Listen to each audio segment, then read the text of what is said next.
The hum of the HVAC system on the 64th floor of the Crestview Tower sounded like a life support machine. Outside, the Manhattan skyline was choked in gray haze. Inside, the mahogany table reflected the sterile ceiling panels. I sat at the far end, my hands folded neatly in my lap. Opposite me sat my father, Richard, his tailored suit failing to hide the desperate hollows beneath his eyes. Beside him, Victoria adjusted her diamond tennis bracelet, her face fixed in a smirk of triumph. Her children, Julian and Chloe, scrolled through their phones, radiating the bored arrogance of people who had never earned a dime. Mr. Vance, the family's chief counsel, unscrewed his Montblanc pen. The scratch of metal on paper was loud in the suffocating silence. He slid a stack of legal documents across the polished wood. "Sign here, Clara," Vance said, his tone dripping with cold condescension. "Section 4 establishes your voluntary resignation from the board of the Eleanor Vance Foundation. You relinquish all fiduciary control." "And don't make a scene," Chloe scoffed, not looking up from her screen. "We all know you're not stable enough to run a lemonade stand, let alone $40 million. Richard didn't look at me.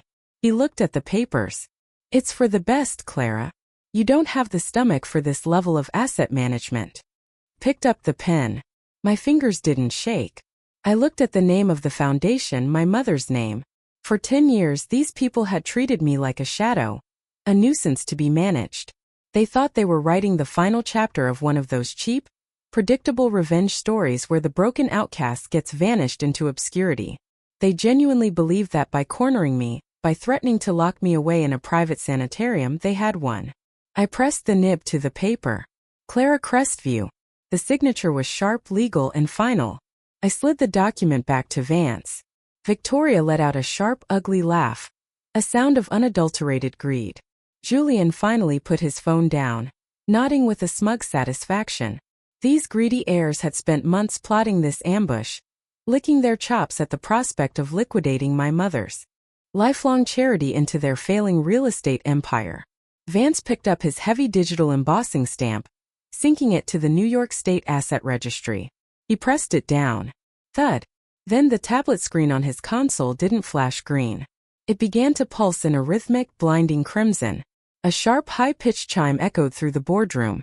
Vance's fingers froze on the screen. The smug grin slid off his face so fast it looked like his skin was sagging. His eyes widened, tracking lines of code reflecting off his glasses. The color drained from his lips, leaving them a sickly gray. "Vance!" Richard's voice cracked, the veneer of control shattering. "What is it?" "Transfer it." Vance didn't answer. A bead of sweat broke from his hairline, tracing a slow path down his temple. He simply couldn't breathe. I leaned forward, the mahogany cool against my palms. I leaned right into his frozen space, my voice a quiet whisper that cut through the room. "You've spent your life protecting these parasites, Vance. But you forgot. I'm the one who holds the key to the cage." To understand how we arrived at this high-altitude execution, you have to look past the glass and steel of modern Manhattan, back to the quiet ancestral wealth of Newport, Rhode Island. My mother, Eleanor Vance, was the last true matriarch of a shipping dynasty. She possessed the kind of generational wealth that did not need to shout. It simply existed, anchored in centuries of land ownership and blue blood prestige. Richard Crestview, on the other hand, was an apex predator with a charming smile and an empty bank account. He was a smooth-talking developer from Queens, desperate to break into the old money circles that mocked his accent. When he met my mother at a charity gala in the late 90s, he did not see a woman. He saw a launchpad. He weaponized his rugged looks and manufactured vulnerability until Eleanor, against her family's explicit warnings, married him. With her capital, her name, and her connections, he founded Crestview Real Estate. Within a decade, her money turned his desperate ambitions into a multi-billion-dollar empire. Yet he resented every single dime she gave him because it reminded him of his own insignificance. I was born into that simmering Cold War, a child meant to cement a fractured union, but who instead became a witness to its rot. The turning point came when I was 14. My mother was diagnosed with a degenerative neurological illness that slowly, systematically robbed her of her motor functions. As her body failed, Richard's mask slipped entirely. He did not just neglect her. He replaced her within our own home. Enter Victoria Sterling, then merely a ruthless young executive assistant hired ostensibly to manage my mother's correspondence. She was a woman carved out of ice, possessing a terrifying instinct for vulnerability. Within months she was managing more than just paperwork.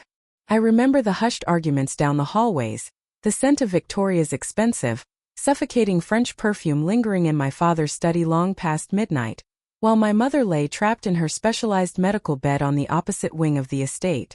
They did not even have the decency to be discreet. They wanted her to know.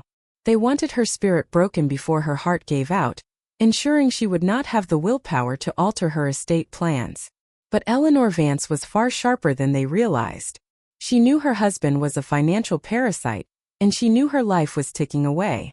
2 months before her death, utilizing a network of lawyers completely independent of the Crestview corporate machine, she established the Eleanor Vance Foundation. She transferred $40 million, her remaining personal liquidity, into this medical charity aimed at funding pediatric neurological research. It was an ironclad, protected entity, and she appointed me, her 19-year-old daughter, as the sole, irrevocable trustee with absolute veto power. When she finally passed, the medical examiner noted cardiac arrest, but I knew the truth. She died of a broken heart, accelerated by the systematic psychological torment inflicted by her husband and his mistress. Richard's fury at the reading of her personal will was legendary. He had expected to inherit her entire liquid fortune to fuel his aggressive overexpansion in the commercial real estate market. Instead, he found himself locked out of the cash, staring at a daughter who held the purse strings to $40 million he could not touch. 3 weeks after the funeral, Victoria moved into the master bedroom, bringing along her 2 spoiled children, Julian and Chloe. That was when my living hell truly began. For the next 10 years, the Crestview mansion became a laboratory of psychological warfare. I was systematically isolated from my mother's side of the family. Victoria hijacked the household staff, ensuring every meal served to me was cold, every piece of my mail was intercepted, and every movement I made was monitored by security. They did not use physical violence. They used the insidious weapon of gaslighting. If I spoke up during dinner, Julian would scoff and whisper about my instability. If I expressed grief, Chloe would loudly wonder if I needed to be heavily medicated. My father sat at the head of the table, a silent accomplice, nodding along as his new family slowly eroded my sense of reality. They wanted the world to see me as a fragile, broken, reclusive eccentric who was utterly incapable of managing her own life, let alone a massive charitable trust. They needed a paper trail of my alleged incompetence to eventually launch a legal coup. The definitive breaking point occurred on a freezing Tuesday night. I walked into the drawing room, drawn by the foul smell of burning lacquer. There stood Victoria, casually throwing my mother's private diaries and hand-painted porcelain miniatures into the roaring fireplace. Julian stood nearby, holding a box of her vintage oil portraits, laughing aloud as the flames consumed decades of family history. When I lunged to save a leather-bound photo album, Julian shoved me hard against the marble mantelpiece. I fell to my knees, hot tears streaming down my face as my mother's legacy turned to gray ash. "Stop it!" I screamed. Victoria looked down at me, her eyes dead. "This house belongs to me now, Clara. Your mother is dead, and everything she touched is trash." I looked up as my father entered, still in his heavy winter overcoat. He saw the black smoke, saw my bruised arm, and looked directly at his wife. He did not blink. Instead, he walked to the bar, poured a large scotch, and turned his back. "You're being hysterical, Clara," he said, his voice completely flat. "Victoria is just cleaning out clutter. If you can't handle a simple household reorganization without a childish tantrum, maybe we need to reevaluate your living arrangements. Dr. Sterling's upstate sanitarium is only a single phone call away." That was the precise moment my last shred of filial loyalty died. As I lay on that cold floor, a terrifying clarity washed over me. Fighting them openly was a fool's errand. They had the power, the money, and the corporate lawyers. But they also possessed an insatiable, blinding greed. I dragged myself up, rubbed my bruised wrist, and walked out into the hallway in absolute silence. I did not say a single word for 3 days. But in that silence I stopped being their victim. I became their master architect. I realized their own deep avarice would be the bricks, and my mother's charity fund would be the beautiful bait for a legal trap they could never escape. By winter 2026, Crestview real estate was cracking. Manhattan's commercial real estate market had turned into a graveyard of vacant towers and mezzanine debt. Richard had gambled the company's future on 3 massive developments in Long Island City financed through high-interest bridge loans. But anchor tenants backed out, leaving empty hulls. Now Continental Bank was refusing to refinance a $70 million senior credit facility, due in less than 90 days. Without immediate liquidity to satisfy the debt covenants, Continental would declare a default, triggering cross-default provisions across every Crestview property. Worse still, a quiet subpoena had landed on Mr. Vance's desk from the Eastern District's white-collar crime unit, requesting 10 years of tax returns for offshore entities based in the Cayman Islands. Richard wasn't just staring down the barrel of financial ruin. He was looking at an indictment for federal tax fraud. They needed $40 million before the quarterly deadline. The only unencumbered asset was the Eleanor Vance Foundation, an oversized piggy bank stuffed with liquid treasury bills to my father's family. But under New York law, a charity is protected by an iron firewall. A trustee cannot wire money out to pay corporate debts without triggering an immediate state attorney general investigation and asset freeze. Vance knew the only backdoor. If the trustee was stripped of fiduciary capacity for incompetence, the probate court would appoint Richard conservator, letting him reinvest the $40 million into failing Crestview commercial paper. A classic corporate raid wrapped in family tragedy. The trap sprung on a freezing Thursday evening inside my father's study, the air thick with Dominican cigars and stale scotch. Richard sat behind his mahogany desk, his tie loosened, the skin beneath his eyes sagging like deflated leather. Victoria stood near the velvet drapes, her fingers nervously drumming against a wine glass, her eyes glittering with malice. Mr. Vance occupied the leather sofa, a thick, cream-colored manila folder resting squarely on his knees. Near the oak door stood Julian and Chloe, their arms crossed, blocking the exit like jackals cornering an injured animal. "Sit down, Clara," my father muttered, his voice flat, hollowed out by sleepless nights. I walked forward with deliberate hesitation, sinking into the low chair opposite his desk. I kept my spine curved, my head slightly bowed, allowing a strand of unwashed hair to fall across my face. I needed them to see exactly what their 10 years of systematic isolation had supposedly achieved. A fragile, terrified recluse on the verge of a psychological collapse. Vance opened the folder with a crisp, clinical snap. "Let's get right to the point, Clara. Over the past 6 months, we have compiled a comprehensive medical log, documenting your daily life. Dr. Aristhor has issued a formal clinical evaluation, under Article 81 of the New York Mental Hygiene Law." He slid a thick document across the desk. My eyes caught the bold lettering of the psychiatric diagnosis: severe, treatment-resistant clinical depression rendering the subject incapable of managing personal or fiduciary obligations. "It is an open and shut petition for an emergency conservatorship," Vance continued, his voice as chillingly objective as a coroner's report. "We file this with Judge Alvarez at 9 a.m. on Monday morning. The court will grant temporary guardianship within 48 hours. You will be legally stripped of your trusteeship, and the foundation will be placed under your father's direct financial management." Victoria stepped away from the window, her 5-inch Louboutins clicking sharply against the floor. She leaned over the desk, her breath sour with Chardonnay. "But we are reasonable people, Clara. We are offering you a private settlement. We don't want a public court battle any more than you do. It's messy, it's noisy, and honestly, we don't have the luxury of time. What do you want from me?" I whispered, keeping my voice pitched to a delicate, trembling register. I bit the inside of my lip until the metallic taste of blood filled my mouth, forcing genuine tears to well up in my eyes. "You will sign a voluntary restructuring agreement," my father demanded, his heavy fist slamming onto the mahogany surface.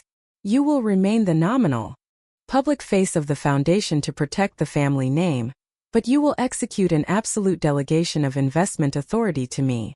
We will immediately reallocate the foundation's liquidity into Crestview's restructuring bonds. It covers our debt to Continental Bank. It saves this family from ruin." "And if I refuse to sign?" I asked, my voice catching in my throat as I looked around the room, mimicking the frantic panic of a trapped bird. Julian let out a sharp, mocking laugh from the doorway. If you refuse, sis, you get a one-way ticket to Havenwood Sanitarium in upstate New York. It's a private locked-door facility. High stone walls, heavy sedation, zero outside communication. Vance has already pre-cleared your involuntary admission paperwork. You'll spend the next 10 years staring at a whitewashed ceiling while Dad takes control of the money anyway through the courts. And don't bother thinking about appealing to your mother's old high society friends, Chloe added, her voice dripping with venomous satisfaction. We've already drafted the media packets. If you fight us, we leak a massive story detailing how your beloved mother was an unstable pill popper who embezzled funds from her own family before she died. We will incinerate her memory, Clara. We will leave nothing but ash. The weight of their malice was staggering. It was a textbook corporate execution, driven by blind avarice. They were entirely willing to destroy my mother's name and lock me in a psychiatric prison just to protect their fraudulent empire from the federal government. Inside my chest, a cold, diamond-hard rage flared to life, but I kept it buried deep beneath the mask. I let my hands begin to shake violently. I squeezed my eyes shut, letting the tears spill down my cheeks, letting out a ragged sob. How can you do this? I cried out, looking directly at my father. She was your wife. This foundation is all I have left of her. Richard didn't blink. His face remained a mask of pure survival instinct. Your mother is dead, Clara. You have until Friday morning to make your decision. Sign the voluntary transfer in the corporate boardroom, or we file the incompetence petition. Buried my face in my trembling hands, letting my shoulders heave as I simulated a complete psychological surrender. After a long, agonizing minute, I lowered my hands. My face was pale, tear-stained, and empty of defiance. Okay. I whispered, my voice cracked. Okay. I'll sign it. Just, please don't send me away. Don't ruin Mom's name. I can't go to a hospital. I'll do whatever you want. Victoria let out a triumphant sigh, exchanging an arrogant glance with Richard. Vance closed the manila folder with a heavy thud. Smart choice, Clara. We meet at the Crestview Tower boardroom on Friday morning at 10. I will have the formal assignment papers and the digital registry links completely finalized. Don't think about running. I just want to be left alone, I mumbled, pushing myself up from the chair, gripping the mahogany armrest for support. I turned and walked out of the room, keeping my head down, my steps slow and defeated until I reached my bedroom and locked the door behind me. The second the deadbolt clicked, the trembling stopped. The tears dried instantly. I walked over to the wardrobe, pulled back the loose cedar floorboard, and retrieved an encrypted burner phone. I punched in a direct number to Washington, D.C. The line rang twice before a gravelly voice answered. Miller. It's Clara, I said, my voice steady as a heartbeat, completely devoid of fear. They bit the hook. They are seizing the foundation on Friday morning. Have your federal asset seizure warrants and forensic team ready at Crestview Tower. The paper trail is about to snap tight. The screen of the burner phone went black. I stared at the dark glass, listening to the iron radiator hiss against the freezing Manhattan night. My bedroom was small. A deliberate insult from Victoria, who had relegated me to the old servants' quarters in the East Wing, while her children occupied sprawling suites overlooking Central Park. They wanted me to feel microscopic, to believe that my very existence in this house was entirely dependent on their sufferance. But as I sat on the edge of the sagging mattress, the bruised skin on my right wrist throbbing in a dull, steady rhythm, I didn't feel any pain. I felt only the absolute, icy stillness of a seasoned hunter who had just watched the prey step directly onto the trigger plate. They thought they had engineered a flawless legal robbery. For 10 long years, Richard and Mr. Vance had looked at the Eleanor Vance Foundation as nothing more than an irritating roadblock, $40 million in highly liquid capital sitting just out of their reach while Crestview Real Estate choked on its own over-leveraged debt. They believed they had found the perfect corporate backdoor through New York's Article 81 mental hygiene petition. To them, I was just a simple equation to be solved, a weak, traumatized girl who could be easily bullied into total submission or locked away permanently in a private asylum, while they plundered her mother's legacy. What their staggering arrogance had blinded them to was the fundamental, underlying nature of the foundation itself. It was never just a charity. It was a Trojan horse designed by a dying woman who understood her husband's criminal pathology far better than he ever could. My mother had been dead for a decade, but her brilliant mind was still alive in the ironclad clauses of that trust agreement. In the final painful months of her neurological illness, when she realized Richard was openly sleeping with Victoria in the very house her own family inheritance had paid for, she didn't throw useless tantrums. She didn't seek a messy public divorce that Richard's high-priced corporate fixers would have dragged out in the courts until she drew her last breath. Instead, she summoned Arthur Pendleton, a legendary old-school trust attorney who had spent 40 years successfully navigating the treacherous, shark-infested waters of Wall Street tax law. Pendleton came to her bedroom under the clever guise of an old family friend offering spiritual comfort. In reality, he brought a microcassette recorder and a thick stack of blank parchment. Together, over 3 weeks of hushed, midnight whispering while the night nurse was paid to take long walks, they constructed an unbreakable financial fortress. The core of that fortress was an incredibly rare, highly sophisticated legal mechanism known as a fiduciary indemnity cross-guarantee. To the untrained eye, and specifically to Mr. Vance's aggressive predatory corporate mind, the Eleanor Vance Foundation appeared to be nothing more than a standard private operating foundation. For a decade, Vance had utilized a highly complex corporate shell game to ruthlessly exploit it. Because Crestview Real Estate was consistently bleeding massive amounts of cash from poorly timed commercial acquisitions, Vance had begun using the foundation as an illicit corporate clearinghouse. It was an elegant arrangement on paper. Crestview would transfer highly overvalued real estate assets or toxic, non-performing loans directly to the foundation as charitable contributions, claiming massive multi-million-dollar tax write-offs that effectively wiped out the parent company's corporate income tax liabilities entirely. Then, through a complex network of pass-through LLCs registered in Delaware and the Cayman Islands, the foundation would lease those same properties back to Crestview affiliates at absurdly depressed rates, or extend unsecured, low-interest credit lines disguised as community development grants. It was a brilliant, highly illegal method of laundering corporate profits and stripping equity to keep Crestview afloat. Richard and Vance believed they were completely untouchable, because the only person with the legal standing to challenge these suspicious transactions was the sole trustee. And the trustee was me, a quiet, traumatized girl who never left her room, who blindly signed whatever annual compliance forms Vance shoved in front of her without asking a single question. They assumed my silence was ignorance. In reality, it was meticulous archival documentation. Every single time Vance brought me a document to sign over the last 5 years, I had done far more than just pen my name. I had a tiny high-definition forensic scanner concealed within the false bottom of my mahogany vanity table. Every sham lease, every inflated property appraisal, every suspicious grant directive issued by Vance was meticulously digitized, encrypted, and indexed.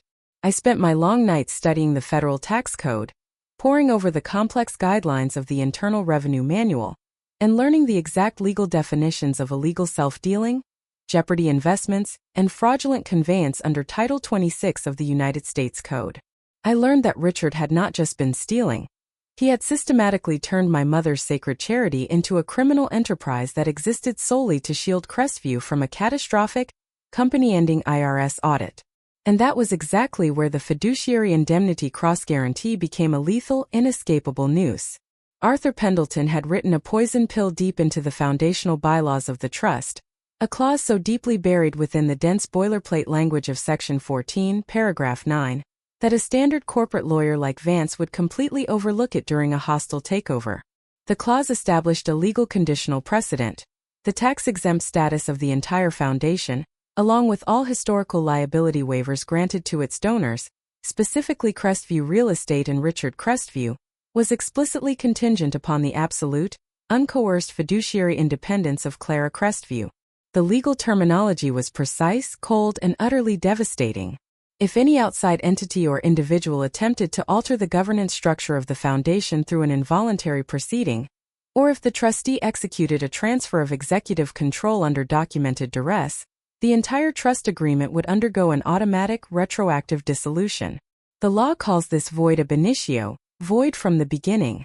The moment that paper was stamped and processed on Friday morning, the The legal fiction that had protected my father's company for 10 years would instantly evaporate into thin air. The $40 million would not become Richard's corporate piggy bank. Instead, the foundation would automatically revert into a private, taxable liquidation trust under federal supervision. More importantly, every single tax deduction Crestview had claimed through the foundation over the last decade would be retroactively disallowed by the government. The IRS would reclassify the hundreds of millions of dollars in sham donations as illegal, undeclared corporate distributions. In an instant, Crestview's $70 million debt to Continental Bank would be the absolute least of my father's immediate problems. He would be hit with an immediate, non-negotiable back tax liability exceeding $90 million, coupled with a mandatory civil fraud penalty of 75% under Section 6663 of the Tax Code. Because the fraud involved the systematic abuse of a registered charity, it crossed the line from a civil dispute into a major criminal conspiracy involving wire fraud, bank fraud, and institutional money laundering. Richard and Vance were not just stepping into a financial trap, they were voluntarily strapping themselves into an electric chair and begging me to flip the heavy switch. 3 months ago, when I realized Crestview's financial desperation was reaching a dangerous boiling point, and that they were preparing to move against me, I did not panic. I packed a small leather briefcase with an external hard drive containing 5 terabytes of meticulously organized financial evidence, sham contracts, and forensic accounting spreadsheets. I took Amtrak to Washington, D.C., walking directly into the headquarters of the IRS Criminal Investigation Division to meet Special Agent Miller. He was a veteran investigator with a face like chipped gravel. After reviewing my data, his expression mixed awe with cold fury. "Your father and Vance have spun a criminal web," Miller said. "But we need them to execute the final act of this conspiracy to seize everything they own." Before leaving, I signed a formal whistleblower agreement under Section 7623(b), securing a mandatory 15% bounty on the $150 million in projected federal collections. Now, in the absolute dark of my bedroom, I looked at my bruised wrist, Victoria's smug face, Julian's laughter, and my father's cold silence flashed in the shadows. They thought they had broken me. They did not understand that my mother's greatest legacy wasn't the $40 million sitting in the bank. It was the absolute unyielding coldness she had passed down into my veins. I stood up slowly, walked to the mirror, and smiled. The girl staring back was Eleanor Vance's daughter, and she was ready to watch her executioners pull the rope. The Friday morning sleet hit the 64th floor windows of Crestview Tower with the rhythmic scraping sound of thrown sand. Outside, the city was a blurred canvas of gray concrete and yellow cabs crawling through the slush below. Inside the executive boardroom, the temperature was kept at a sharp, shivering 68 degrees. The scent of fresh mahogany oil mixed uncomfortably with Victoria's heavy French perfume and the faint, chemical musk of the laser printer in the corner. It smelled like a corporate morgue. We sat in the same arrangement as before, a grim choreography of predator and prey. Richard sat at the center, his posture rigid, his fingers twitching against the gold links of his Rolex. He had spent the last 12 hours watching Crestview's stock price tick down another 3% in pre-market trading. The bags under his eyes were purplish-black, deep crevasses carved by sheer, unadulterated financial terror. To his right, Victoria sat like a queen on a stolen throne, her chin tilted upward, her manicured nails tapping a dull, celebratory rhythm against the polished tabletop. Julian and Chloe leaned back in their leather chairs, their faces glowing with the pale, reflected light of their iPads. They weren't even looking at the legal briefs. They were looking at real estate listings in St. Bart's. Mr. Vance sat at the head of the table, flanked by 2 junior associates who looked too terrified to breathe. In front of him lay the 300-page voluntary restructuring and delegation agreement. Next to the document sat a black, military-grade biometric hardware token, its small digital screen glowing with a cold blue encryption status light. This was the master key to the New York State Department of State's secure corporate and charitable registry. "We are behind schedule, Clara," Vance said. His voice was clipped, devoid of the oily warmth he usually used to placate clients. He didn't offer me coffee. He didn't ask how I slept. The state registry portal closes its morning synchronization window in 20 minutes. Let's get this executed. I looked down at my hands.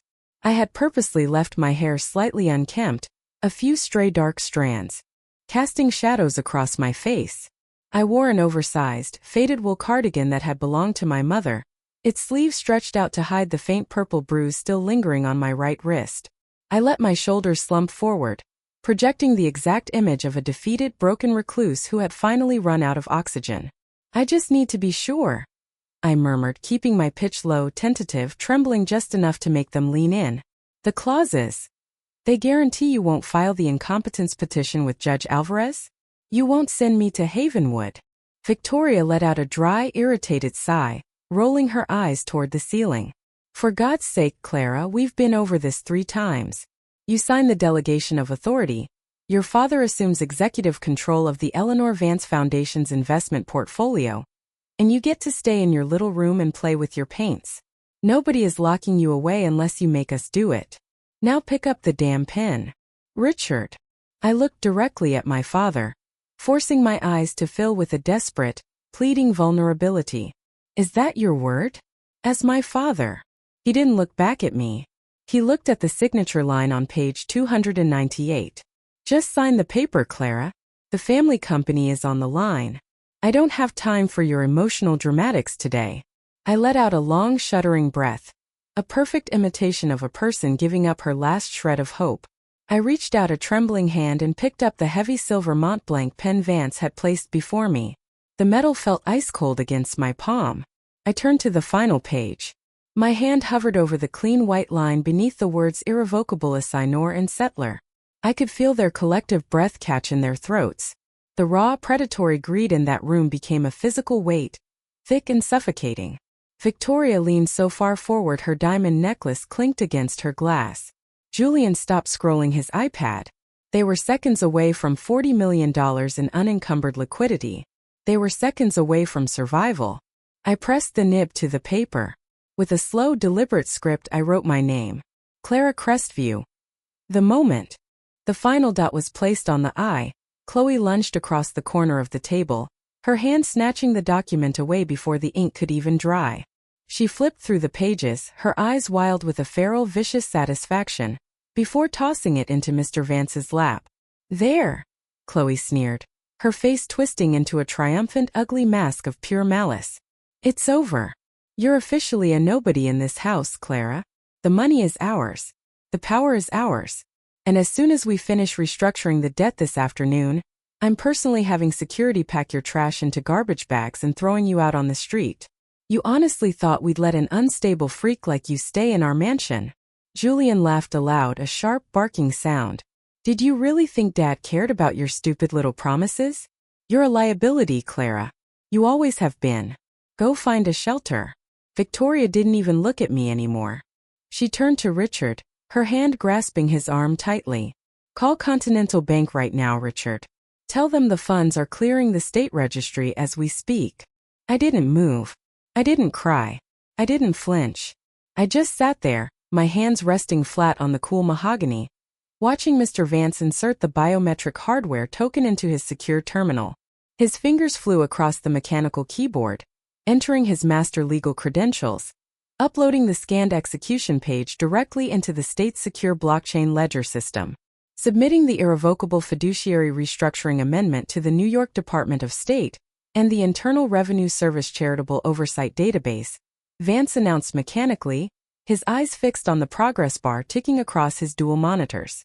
"Processing, 80%, 95%, transaction locked."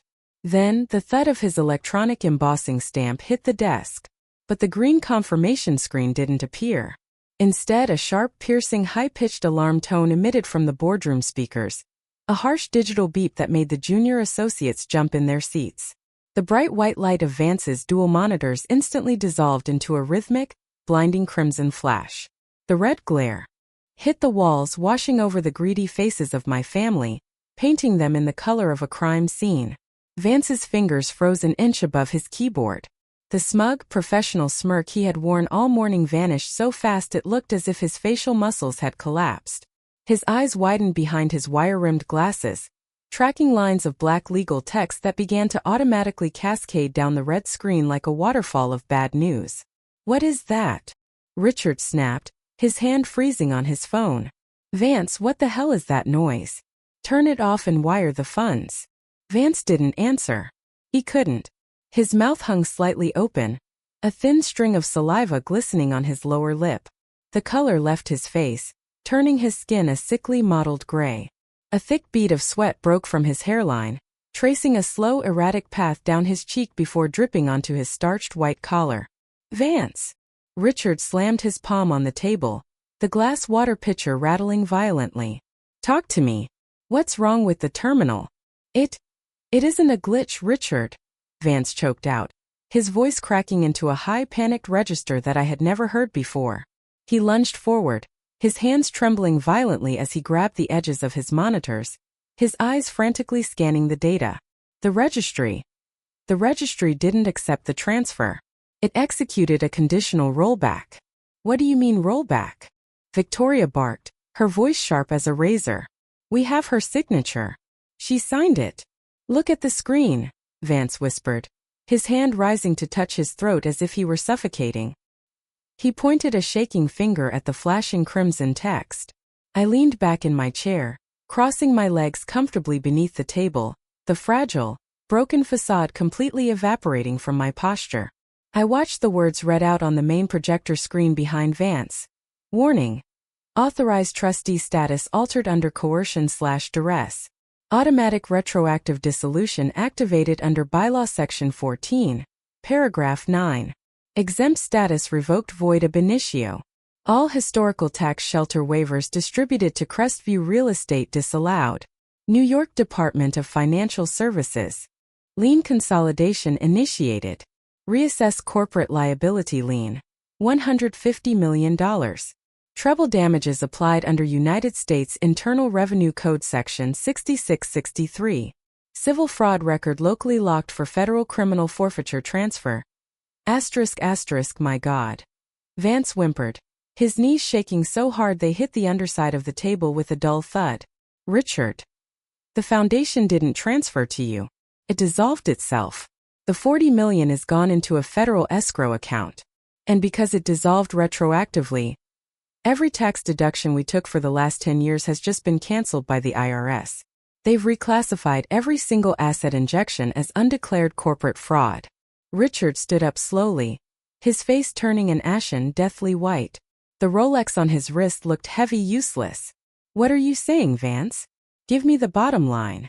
The bottom line, Vance cried out, completely losing his composure as he buried his face in his trembling hands, is that we don't have $40 million. We just officially inherited a $150 million federal criminal tax debt.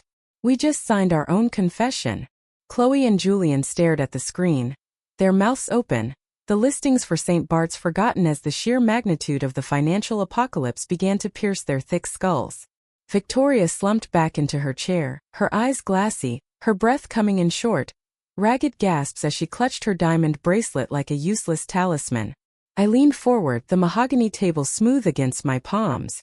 I looked directly into Vance's terrified, sweating face, my voice a calm, freezing whisper that cut through the panic in the room like a scalpel through flesh. You spent 10 years protecting these parasites, Vance, I said, my voice echoing clearly in the sudden horrified silence of the room. But you forgot the most basic rule of the law. Never sign a contract you didn't read to the very end. I'm the one who holds the key to the cage. Before Richard could even find his voice to scream at me, the heavy double oak doors of the boardroom burst open with a loud, violent crash, hitting the drywall with a force that shattered the glass panels. The double oak doors crashed open with a sound like a shotgun blast. 6 men and 2 women moved into the boardroom with the practiced, terrifying synchronization of a federal tactical team. They wore dark woolen overcoats and the unmistakable leather holsters of law enforcement peeking from their blazers. Leading them was Special Agent Miller, his trench coat damp from the New York sleet, his eyes fixed squarely on my father. Next to him stood Assistant United States Attorney Marcus Vance, a fixture in the Southern District's white-collar trial circuit. Federal agents. Miller's voice cut through the alarm tone, low, flat, and carrying the absolute authority of the government. Nobody touched the terminals. Hands where we can see them. The junior associates threw their hands up, their yellow legal pads scattering across the carpet. Richard didn't raise his hands. He gripped the edges of his chair, his knuckles turning a chalky white. What is the meaning of this? This is a private corporate meeting. Call Chief Inspector Logan at the NYPD Vance. Our Mr. Vance didn't move. His hands were flat on the table, shaking so violently they rattled his gold cuff links. Richard, stop. It's not the NYPD. It's the Southern District. It's the Criminal Investigation Division of the IRS. Marcus Vance stepped forward, dropping a blueback document onto the mahogany table over the voluntary transfer agreement. The paper slid, stopping against my father's Rolex. Richard Crestview, Victoria Sterling, Arthur Vance. The prosecutor read, his voice devoid of emotion. I have here a sealed indictment returned by a federal grand jury.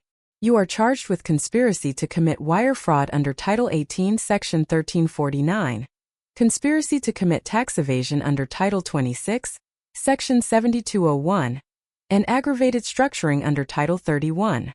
This is absurd. Victoria shrieked, her voice cracking into a high-pitched, vulgar register as she stood up.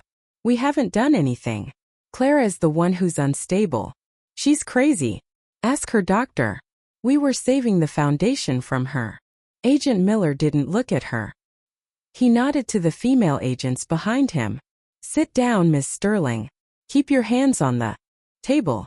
Don't make us secure you. Vance, do something. Richard roared, his face turning deep purple as he stared at the prosecutor.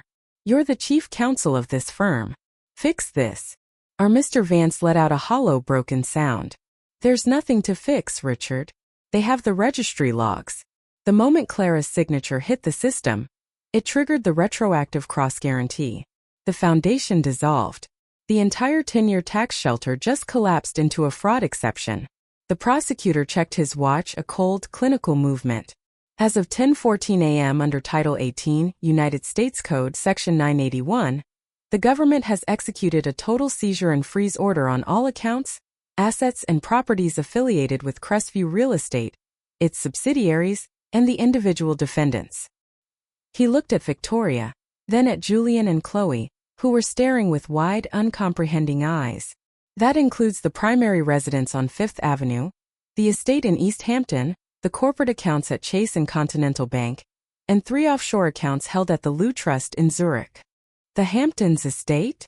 Victoria gasped, her hands flying to her mouth, her manicured nails digging into her cheeks until red welts appeared. No, that's my house. My name is on the deed. Richard signed it over to me last year.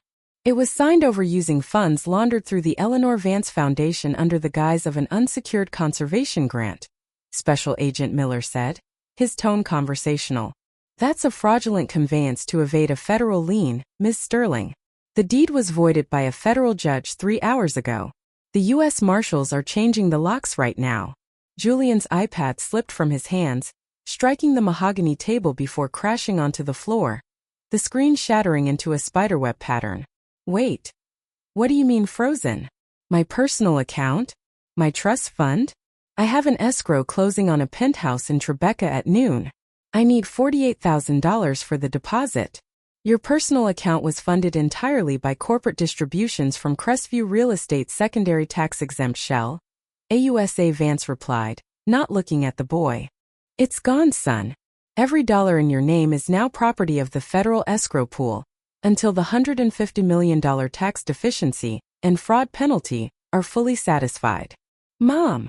Chloe screamed, her voice dissolving into hysterical, ragged sobbing as she gripped Victoria's arm. Mom, do something. They can't do this.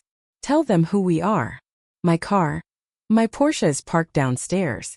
The keys are in my bag. The Porsche was leased under Crestview Management LLC, Agent Miller muttered, pulling a pair of heavy matte black steel handcuffs from his pocket. The lease is terminated. The vehicle is currently being hooked to a city tow truck on 42nd Street. Let's go, folks. Stand up.